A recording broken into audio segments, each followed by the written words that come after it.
Hello అండి, అందరికీ నమస్తే. నేను మీ మీనా.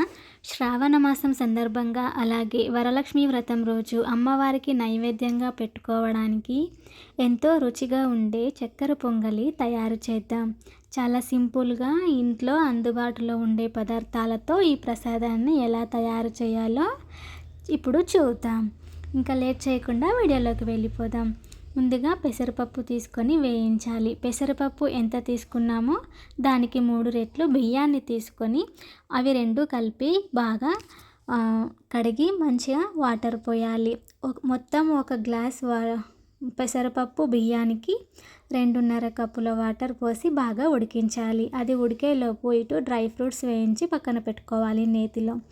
తరువాత 1 కప్పు తీసుకున్నాం కదా, మొత్తం దాంతోనే 1 కప్పు బెల్లం లేదా చక్కెర లేదా రెండింటిని కలిపి ఒకటిగా తీసుకొని వాటర్ వేసి బాగా మరిగించాలి. బాగా మరిగిన తరువాత అన్నం ఉడికిన దాంట్లో ఆ బెల్లం వాటర్ని వేసి బాగా ఉడికించాలి.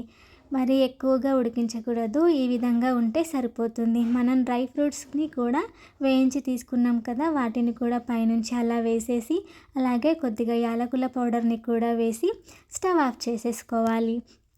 అంతే, ఎంతో రుచిగా నైవేద్యానికి చక్కగా సరిపోయే చక్కెర పొంగలి సిద్ధమైంది. శ్రావణ మాసంలో అమ్మవారికి నైవేద్యంగా వరలక్ష్మి వ్రతం రోజు ప్రసాదంగా తయారు చేసుకోవచ్చు. మీకు నచ్చితే లైక్ చేయండి, షేర్ చేయండి. ఇలాంటి మరిన్ని పూజా ప్రసాదాలు, సంప్రదాయ వంటల కోసం మన ఛానల్ని సబ్స్క్రైబ్ చేసుకోండి. శ్రీ వరలక్ష్మి అమ్మవారి అనుగ్రహం అందరిపై ఉండాలని కోరుకుంటూ శ్రీ వరలక్ష్మి అమ్మవారికి జై.